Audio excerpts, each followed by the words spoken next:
So let's get into it. We're going to talk about data structures, and I'm going to spend most of my time here at a very lovely, simple website called about:_blank. This is a great place to go if you want absolutely nothing. So if you want to play around in the Chrome console, which is where I'm going to be, that is just View Developer JavaScript console, keyboard shortcut of choice, depending on your operating system. This is where I'm just going to be writing some code, playing around with some kind of things for you to be really, really comfortable with at a high level. If you go to any regular web page like google.com, you can obviously open up the Chrome console, but sometimes you'll just kind of see these logs and these things that just get in your way. So about:_blank is a great place to just have peace and quiet and nothingness. And go ahead and just dock this out so we can get the full screen going on. Let's talk a little bit about data structures. In JavaScript, we have 4 key data structures. We have arrays, we have objects, we have maps, and we have sets. Maps and sets are newer to the language as of 2015, so they've been around for a while at this point, but more commonly you will work with arrays and objects. So these are the ones you just got to be super comfortable with. And then maps and sets, I'll talk about some of the differences and where you might want to use them. You're not going to find yourself using these all the time, but they do have some really nice use cases. So let's talk about all of those at a high level. Feel free to throw a answer in the chat or thoughts, feelings. What do you know about arrays? What are arrays good for? What are some rules of arrays in JavaScript or really in most programming languages? You know, we can make them by doing stuff like this, but what are some characteristics of arrays? Feel free to type it out in the chat. Shout out loud. Your thoughts, your feelings, pros, cons, anything we know about arrays here.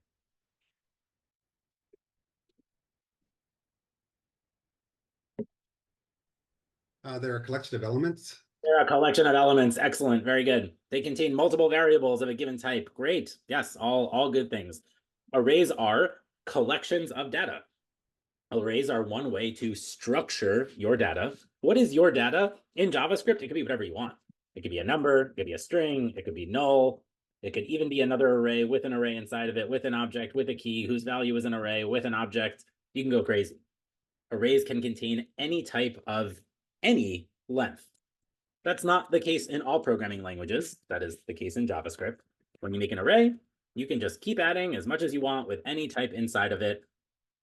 This is one way to structure or collect your data. The most important thing about arrays, they're ordered. That is by far the most important thing about arrays. There is a ordering to your data. If you need ordering, if you need sorting, if you need ranking, arrays are going to be your go-to choice. There are specialized forms for particular problems, but when you need order, arrays are very important. In JavaScript, arrays are actually objects. If I look at the type of this thing under the hood, it is an object. What does that mean? Well, if you take a look at this array, you can actually see it looks a whole lot like an object. Has a key of 0, value of 1, key of 1, value of 2, key of 2, value of 3. In JavaScript, we have 2 different ways of accessing keys in objects. We have dot notation. So if I have an array of numbers and I try to access the key of 1 using dot notation, this is never going to work because JavaScript is going to think that this is a number and then I'm doing some kind of decimal place work. So instead of using dot notation, we have an alternative, which is bracket notation. So if you've ever worked with arrays in JavaScript and you've built this kind of mental model of this is the array bracket access syntax and so on, no, this is just a way to access a key in an object. And this is how we access a key in an object when the key appears to be numeric. It's not actually numeric, it's a string under the hood, but that's what this does for us. Arrays are just objects under the hood, but they're objects where you don't pick the keys. When you make an object in JavaScript, you get to pick the key value pair. With arrays, you don't get to pick the keys. You just get to pick the values. What are the keys? The keys are the ordering. This is also called the index. So arrays, they're just like the objects you've made, except the key is picked for you. And if you want to access something at that key, so I have some names here. I have Ellie, I have Britt, I have Britt. You got 2 Brits on staff. If I want to access the key of 0 to get the first thing in this array, I use that bracket notation. That's all that this is right here. Just access this object at the key of 0. If I want to change the value at the key of 0, no problem. This is just like working with any regular object. You use arrays when you need order. That is by far the most important characteristic. Arrays have lots of built-in methods on them for things like sorting, adding at the beginning, adding at the end. If you are interested in attending a coding bootcamp, whether it's ours or really any other, you should be super comfortable with pretty much all basic methods for arrays. How to add at the beginning, how to add at the end, how to remove at the beginning, how to remove at the end, how to insert at the middle, how to filter out, how to map over the array. These are all things in our fundamentals course, and many other boot camps will have the same. But this is a super, super, super common data structure because you can imagine many places in the real world where you use arrays. I want to get my liked songs on Spotify. That's an order. There's the first track, the second track, the third track. It's most likely going to be in a data structure like an array. You want to get your top 10 super users for your application, or you want to display a leaderboard of the top 3 scores, you're going to need some kind of ranking and ordering there. So arrays are extremely, extremely, extremely common. When you learn about these data structures, something you do very commonly, you iterate over these data structures. So let's imagine this is what my names array looks like. I want to console.log each value in this array. Many different ways to do it. We have while loops. We have for loops. Your go-to option, if you need to loop over an array, a string, should just be a for of loop. This is by far the simplest, easiest way to just iterate over all of the values in an array. I'll just show you what the name looks like. Here's that variable that I'm making called name. It's going to be Joel, Britt, and Britt. If you need the index, that's where using your more traditional for loop is great. I is less than names.length, et cetera, et cetera, et cetera. If you don't need the index, if you just need each value in the array or each character in the string, use a for of. This will work as well, but it's just a little bit more prone to making mistakes. Especially come interview time, the pressure's on, and it's oh, I forgot the semicolon, or oh, it's less than equal, or so on. Just save yourself that trouble. Go from beginning to end, keep it real, real simple. You're also going to see for of loops with strings and with sets and maps and many other things that we can iterate over. They're also called iterables, kind of the fancy name for that. Something that has a iterator implemented. So arrays, great for order, great for structure, great for ranking. Arrays can contain anything. They can contain arrays of arrays and so on. Again, just when you're working with arrays, be really, really, really comfortable with your common methods that you use. Push, pop, shift, unshift, slice, splice, map, filter. If you take a look at all the things you can do on an array, there are tons of methods. I could tell you maybe what 80% of these do, so you don't need to go through each one and remember them and memorize them forever. You can always look up what those things are. Some you're going to use more than others.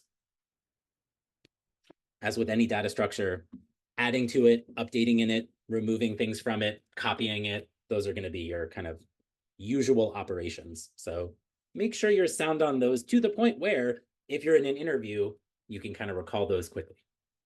Don't let that be the hindrance to solving problems.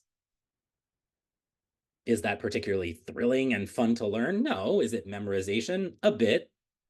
but you do it enough and it just becomes second nature. Make sure that before you start solving problems, you know how to solve the problems and how to have the tools to solve the problems. Nothing is worse than timing yourself on a problem and you just don't know how to do some operation, and then therefore you get frustrated. So just make sure you get those fundamentals down. For some of you, that's going to be quick. For some of you, it's going to take a little bit longer, but just make sure you got those fundamentals down. While we're talking about the fundamentals piece, not only is it good to know what a method like pop does, pop removes the last element in the array, but also what does it return to you? What does it give me back? This actually gives me back the thing that was removed. Well, if I take a look at names, great, it's got two things. If I add something to the end of it, what does this give me back? What does this return to me? It gives me a number. What does that number represent? It represents the length, or the new length. How many elements are in this array? So take your understanding to the next level, not only with, oh, I know that pop does this thing, but what does it give you back? Because it's very possible that you might write code that uses this function, but then holds on to what you removed so that you can do something with it later. So make sure that not only you're comfortable with these methods like pop and shift and push and splice and slice and so on, but what do they return to me? What do they give me back? Replit, the Chrome console, a great place to just mess around and experiment for yourself, quiz yourself, make these silly arrays, iterate over them, and so on. This is a good place to just kind of practice, practice, practice. Questions on arrays? Anything else I can tell you about this data structure? But again, with any data structure, why do I use it?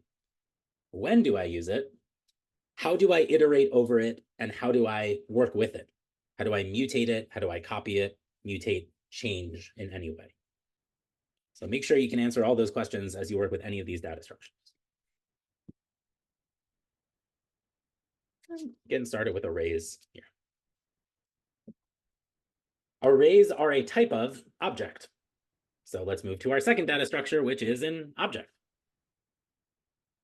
Objects are key value pairs. And when you make an object, you get to pick the key and you get to pick the value. Every key that you make in an object is a string.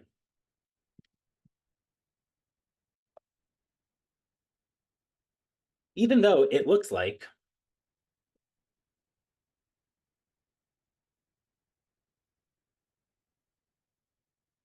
these are not actually strings,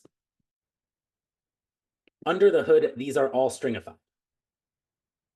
If I take a look at this, it's not going to show me quotes around it, but I will prove it to you if you are so curious. I'm going to loop over every key in the object. And I'm just going to console.log what is the type of the key. So for every key, for name, 42, true, etc., they're all strings. Keys and objects are always strings, no matter what. If you want to make a key value pair or a data structure that has keys and values where the keys are not strings, that's what maps are for. But objects, every single key in an object forever is going to be turned into a string. If you notice something interesting here, I'm going to make this object again, and I'm going to add this.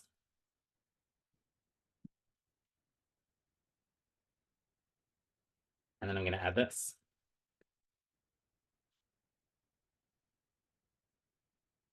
If I take a look at this object, I will see here I only have 4 keys. So just to prove to you and show to you again, these are the exact same thing. You can't have duplicate keys in an object. So every key that you make is stringified, is turned to a string. This one right here just overwrites this one right here. Objects are not kept in order of insertion. You are not guaranteed order in your objects. It's a little bit of an asterisk. Before 2015, if you put stuff in your object, it could appear in any random order. After 2015, there is a slight ordering to your objects, but it's never just the order at which things are inserted. So what I mean by that is, if I have an object and all of the keys by default are strings, I'm not trying to take a number and turn it into a string. First name is Ellie. Middle name is Yaakov. Last name is Shopik. If I look at this, these are all 1, 2, 3. If I add a new key here, numkids is 2. If I look at data, this feels like it's kept in the order of insertion. This seems like each time I add a new key, it goes to the bottom. Data dot is hilarious. That's a fact. So we'll keep that as false. Kept in order of, ooh, sort of. Well, it's a little bit of a gotcha. In the Chrome console, because objects should not be treated like having a consistent order, it actually just gives you these in alphabetical order. It actually just gives you that as a visual indicator. Do not use objects if order is important.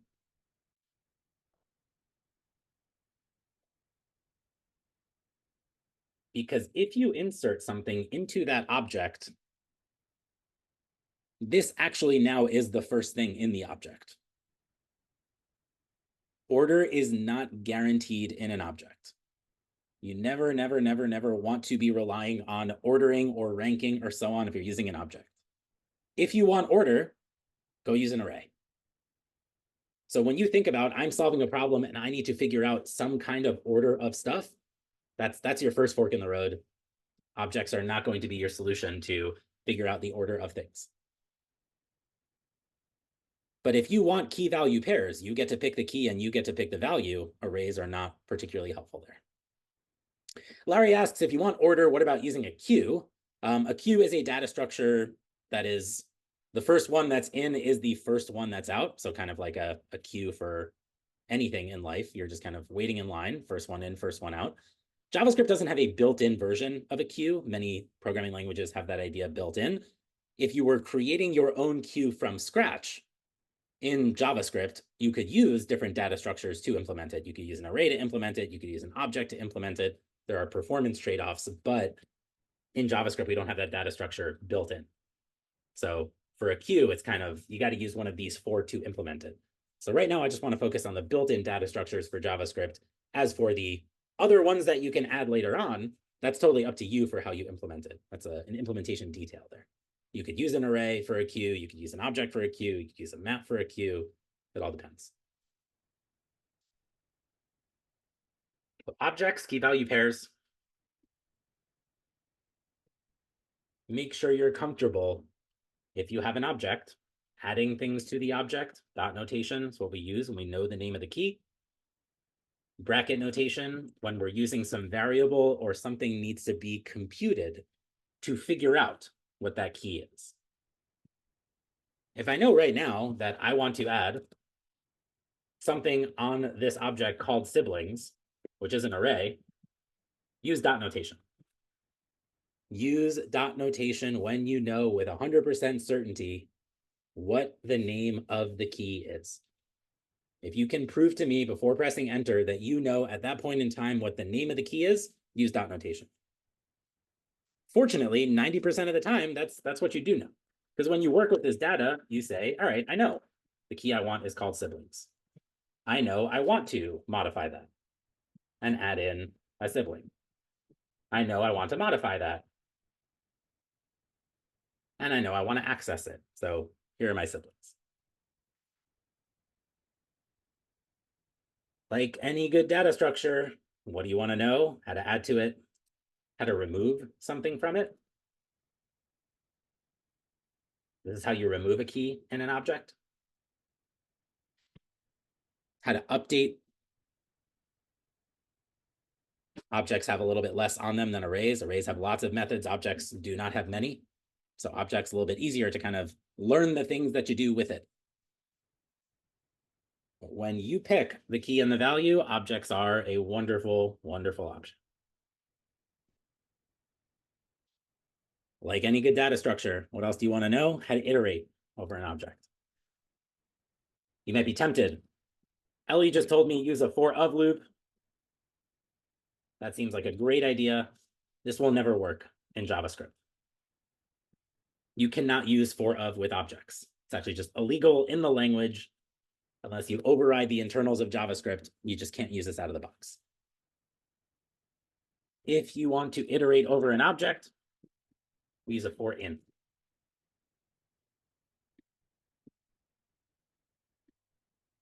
You can actually use for in for arrays also.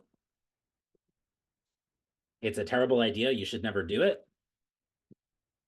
All that for in does is it loops over the keys of an object. If you remember, this thing under the hood is just an object. So if you used a for in with arrays, every key would be 0, 1, 2, and 3. If you need to access the index using a for in, it's a pretty bad idea. There are better ways to do it. But I just want you to remember at the end of the day, arrays are just objects under the hood. They have keys. Those keys are selected for you. Those keys are the index. Those keys are the thing that establishes order in your array. When you have an object, though, always use a for in. If you want to print out each key, great. Go use that variable that you make over here. You can call this whatever you want. Key, K, doesn't matter, but key is a very common example. Here are all the keys in my object. If I want to print out each value in my object, so again, I just printed out all the keys. If I want to print out my favorite value, Ellie, false, Shopik, Yaakov 2, etc., I can't do this.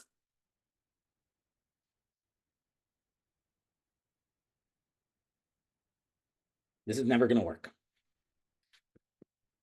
This right here, remember the rule. If you know exactly what the name of the key is, use dot notation. This would be looking for a key in the object called KEY. It would actually be looking for something here called KEY. But this is a variable. I don't know what this is right now because I'm iterating dynamically. I don't know what the keys are off the top of my head. This is never going to work. This is going to give you undefined 6 times. When you access a key in an object and that key does not exist, you get back undefined. So that's what we're getting here. We are essentially accessing a key in this object called KEY 6 times. And we don't have that, so it's undefined, undefined, undefined, undefined, undefined. Anytime you iterate over an object and you want to get the value, have to use bracket notation. It's a must. There's no other way to do it. What happens under the hood is that JavaScript will take this value and replace it so that you can access the correct key. What does key refer to? It refers to 1 and then first. It's hilarious. Last name, middle, num kids. And it just gets replaced right here so that I can access that key in an object. Get any questions here? Feel free to throw them in. I know for somebody this might be review, some of this might be some new stuff, some of this might be totally new. So please feel free to just chime in with any questions as we go through.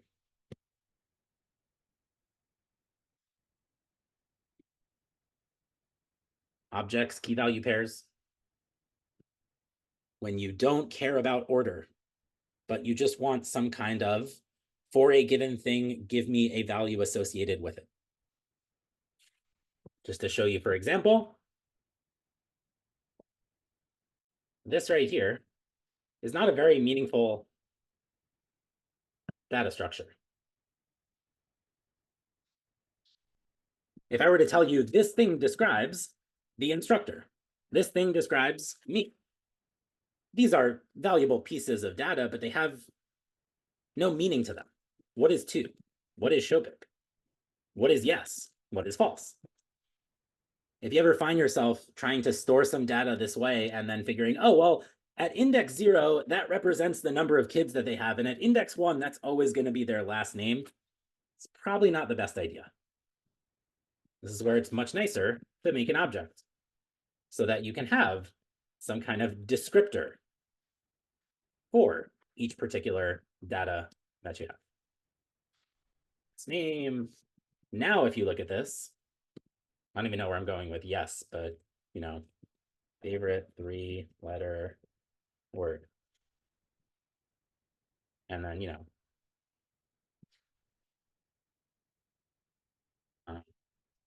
has sleep trained youngest plus. Love for that to be true. That would really just make me so much happier. But alas, he's a strong-willed kid. Anywho, objects. So keys and values. Num kids, last name, etc. If you need some description for the data you're working with, that's what you're going to go ahead and use. The order here is meaningless. When I iterate over this, I don't need last name to be the first thing. I don't need favorite 3-letter word to be the first thing. I just need a way to describe my data.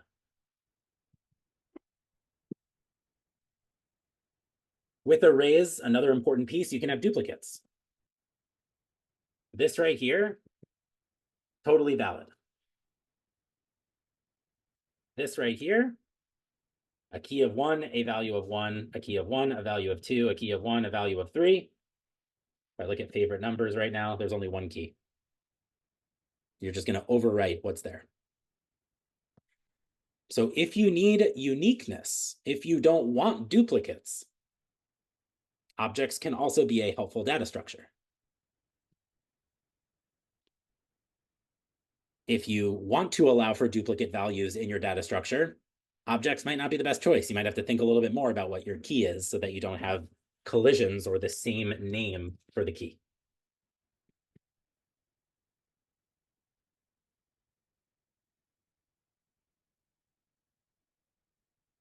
So we got arrays for order, objects, key value pairs. There are two things with objects that can be a little bit challenging. Let's imagine I have something like some favorite numbers. I have something like 1, 2, 1, 2, 3, 4, 1.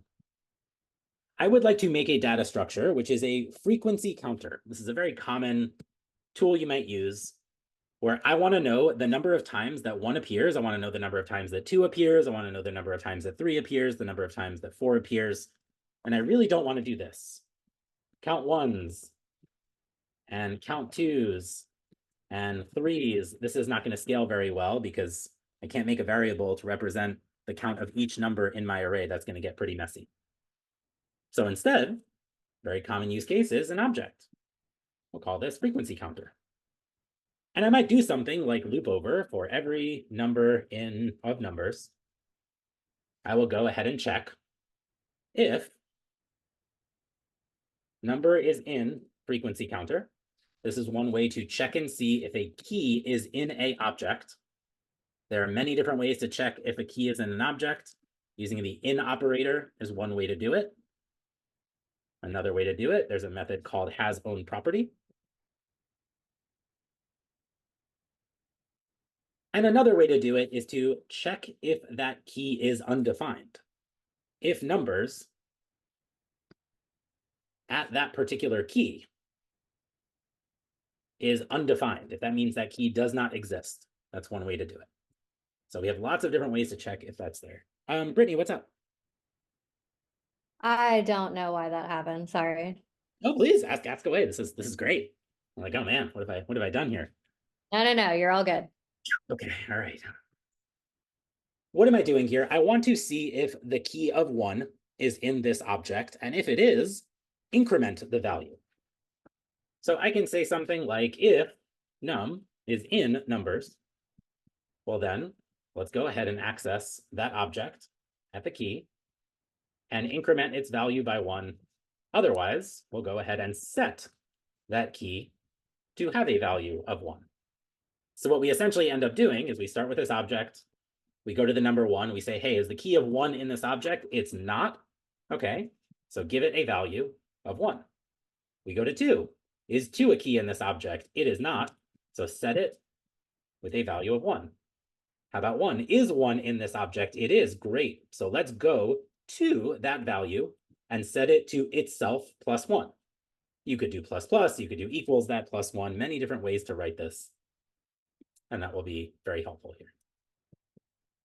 That is a very nice catch here. This should not be numbers. This should be frequency counter at the key of that. It was all intentional, but no, it was not. Thank you. That's a lovely catch there. So I'm going to go ahead and loop over. If this num is in my frequency counter, then let's go ahead and do that. So let's go ahead and take a look at our frequency counter. And it looks like we've gotten something good here. Except there's something just a little bit dishonest about this frequency counter. This works. This is totally legit. This does what it's supposed to do. This is a collection of key value pairs, but there's just something that's a little bit dishonest here.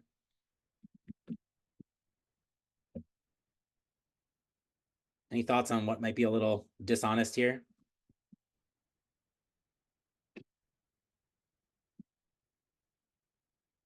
Well, the values are the right type, but what are the type of these keys?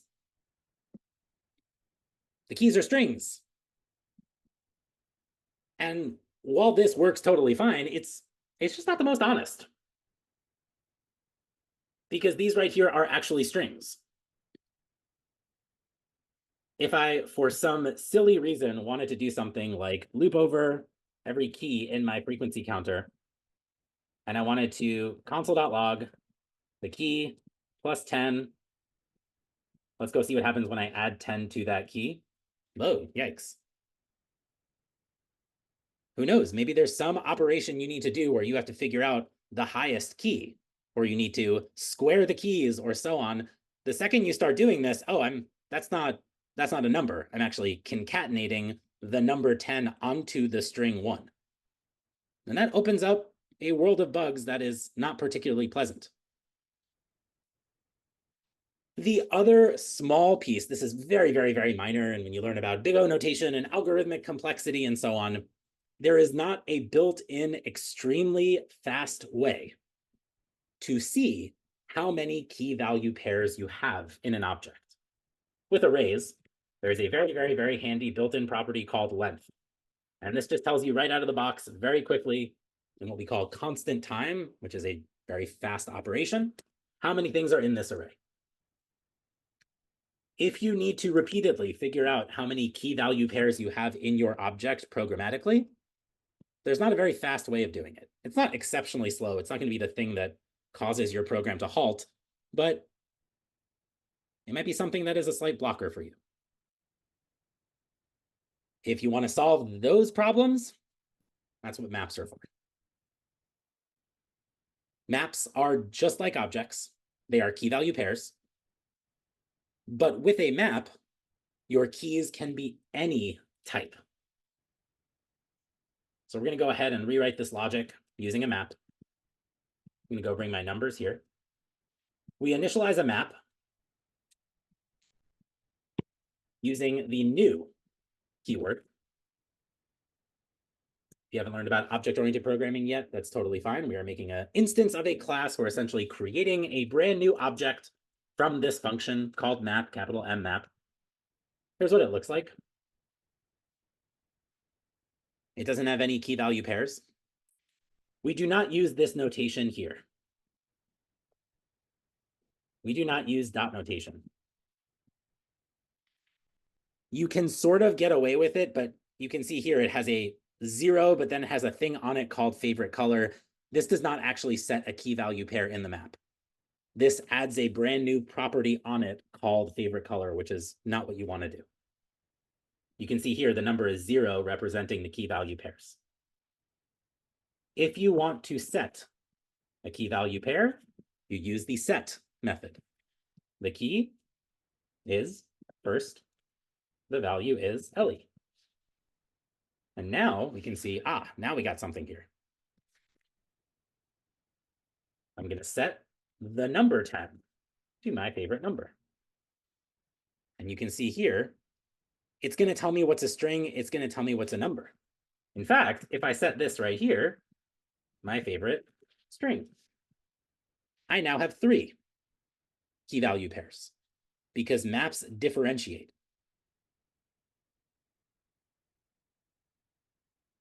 If you want to retrieve a key from a map, instead of set, we have a method called get.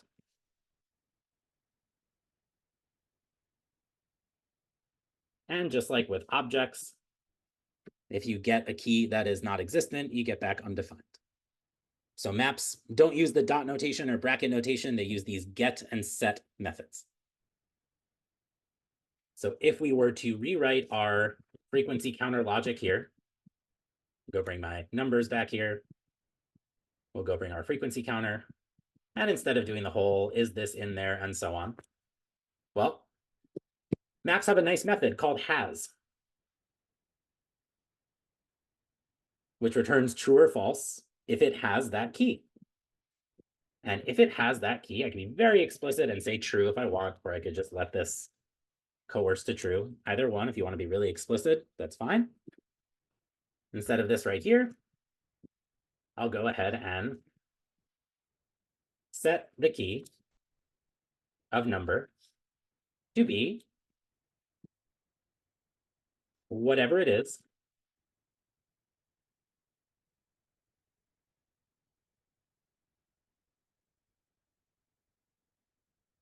plus 1. So here's the key, and here's the value. Otherwise, I'll go ahead and set this right here with a key of num and a value of. Similar approach when building up my map, and here's what it looks like. You might look at this and be like, whoa, that's a lot going on there. I have to get the key and add 1, but I'm setting it and so on. You get some practice with it, it will feel a bit more intuitive. What's more honest about this? The keys are actually numbers. If I go to my frequency counter and get a key of 1, that doesn't exist. But if I get a key of the number 1, that does exist. I can also see how many key value pairs exist very easily. Maps have a property on them called size. So maps are virtually identical to objects in terms of what the goal is. If you need key value pairs, maps are great. But if you care about the type of your key, which you don't all the time, and that's why you're not going to rewrite every object you ever made to use a map. But if there comes a time where you're building some kind of data structure and the keys are really not strings, you're just kind of letting JavaScript turn them into strings because that's how objects work, maps can be a nice alternative. So again, maps are kind of more in that the 10 to 20% of coding that you're doing.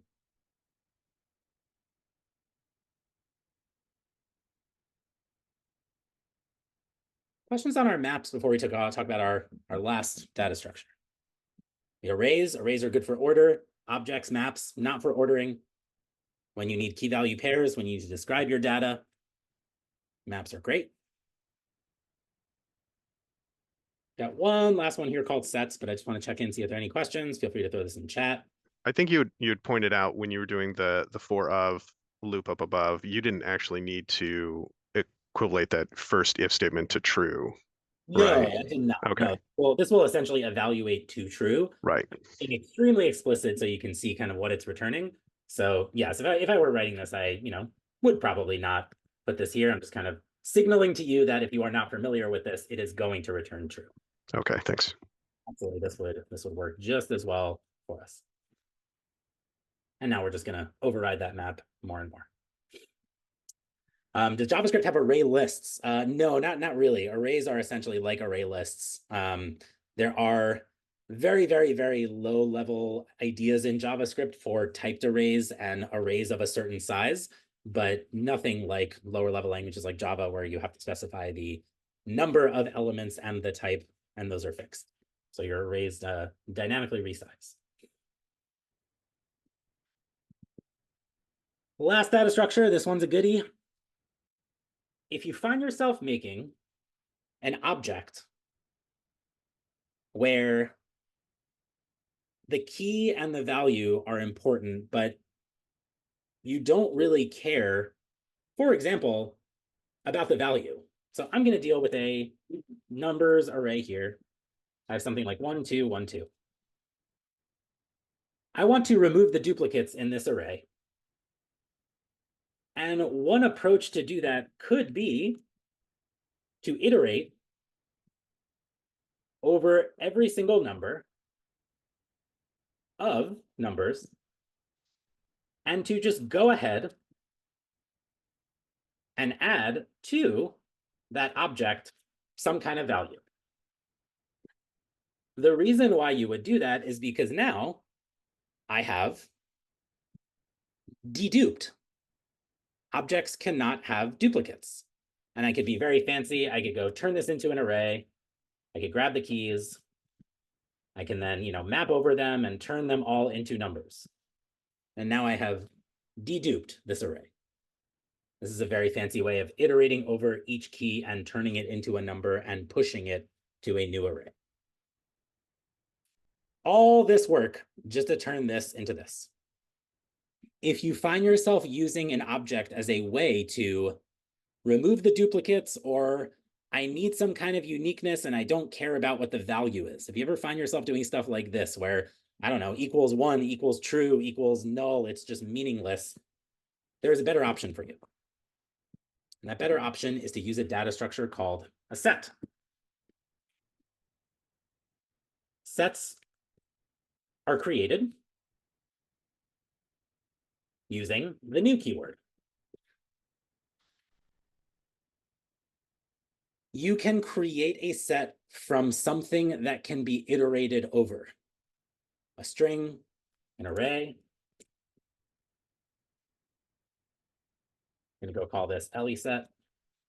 If we take a look at LESet, you will see it has 3 things in it. Well, what does that tell you about sets? No duplicates. There are 2 E's in my name. Here's what I get. Sets are not useful if you need ordering. You don't work with sets like this. That never works. It is never going to be valuable. If you want to know the second thing in the set, not going to be very helpful. Sets are useful when you want to dedupe, remove duplicates. And then if you want to know if something is in the set. Does the LESet have a value of E? Does it have a value of capital E? Nope. I'm going to go add the letter I to the set. Nothing changes because there's already an I there. No duplicates. If I go add another letter like capital E, okay, now it changes. If you find yourself needing to dedupe, remove duplicates from things, making a new set, it's a really nice way to do that. If I have some numbers, and I want to make a set from that, I can now look at my num set, and I can make that an array. And now I've removed the duplicates. There are lots of ways to do this. There is this syntax as well. If you've seen spread and so on, they all do the same thing. Sets are great when you want to remove the duplicates, and then if you want to just check and see if something is in that set. Sets are very useful as you learn more about other complicated data structures, as you get more comfortable with this and you learn about graphs and so on. You'll see sets as very helpful ways to see, have I visited this thing? Have I been to this place? Lots of games that do traversing, lots of airline travel to figure out how to get from point A to point B, and you want to figure out the shortest path to do so. It's really nice sometimes to have a data structure of, have I tried looking at that? Have I tried going there? Have I tried checking this? Have I looked at the price of this? Have I seen if this person is already a favorite? If you ever find yourself in that situation of, I need to know if something is in some collection, you can absolutely use an array. So just to show you, if I have some numbers, I'll end with one last piece here. If you want to know if the number 6 is in this array, you can absolutely use the includes method. Under the hood, what this does is it goes all throughout the array. Hey, 1, are you 6? No. Are you 6? Nope. Are you 6? Nope. Are you 6? Nope. Are you 6? Nope. Are you 6? Yes. Great. Return true. When it can't find what you're looking for, it does the same thing. Every element in this array must be visited. If there are 6 elements, we must perform 6 operations. Worst case scenario. When we have 1,000,000 elements, we have to perform 1,000,000 operations. This grows proportionally. N number, N could be 5, N could be 100, N number of elements, N number of operations, worst case scenario. This is called a N algorithm. A classic example of this would be if I took a phone and imagine we were all sitting in person in a world where we were all in person. If I just threw this into the audience of all these students here, one algorithm to figure out who has my phone would be to ask everyone, Parker, do you have my phone? Tom, do you have my phone? Kenneth, do you have my phone? Colin, do you have my phone? Travis, do you have my phone? It's a very inefficient algorithm. I have to go through every single student, and worst case scenario, nobody says yes, and I've exhausted all my options. A much more efficient algorithm, this is called a constant algorithm. I have to ask one question no matter how many students there are. Instead of asking each person individually, do you have my phone? Do you have my phone? Do you have my phone? I'm going to be much faster, and I'm just going to say, who has my phone? And ideally, one person is going to raise their hand, or nobody's going to, and I don't have to exhaust every single student with, do you have it? Do you have it? Do you have it? That is the difference conceptually between arrays and sets. When you have an array and you want to see if a number is included or any value exists, index of, includes, you have to go through every single element in the array. Not a big deal when you have 6, 100, 1,000 elements, who cares? But when you have 1,000,000 or 1,000,000,000 records in an array, this could be extremely slow. When you make a set from those values, when I go ahead and make a new set from numbers, and I use this method here, if I want to see if this value exists, I do not have to visit every single number in this set. This is a yes or no question. And that is because internally, sets do not allow for duplicates. So sets know exactly where the position of this thing is if it exists in the set. As you learn more about data structures and algorithms, this is done using a mechanism called hashing and hash tables, but that's for another Friday. So walk away from here with sets are great if you don't need duplicates. Sets also have some performance benefits as things get to infinite scale. But until then, sets are just a nice way to not have duplicates in your array. Arrays, great for ordering, use them all the time. Objects, when you need a little bit more description of your data and you want to pick the keys and the values. Maps, when your keys can be other types. And sets, when you don't want duplicates and you want to see very quickly, is this thing in this thing?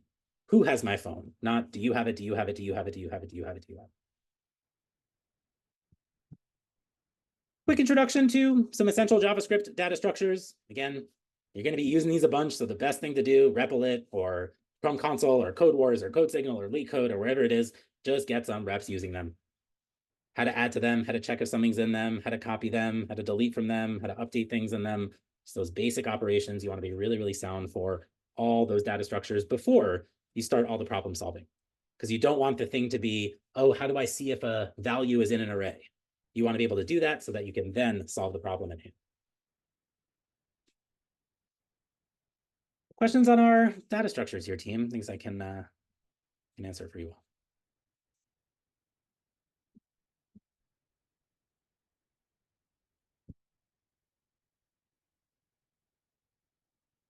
All right.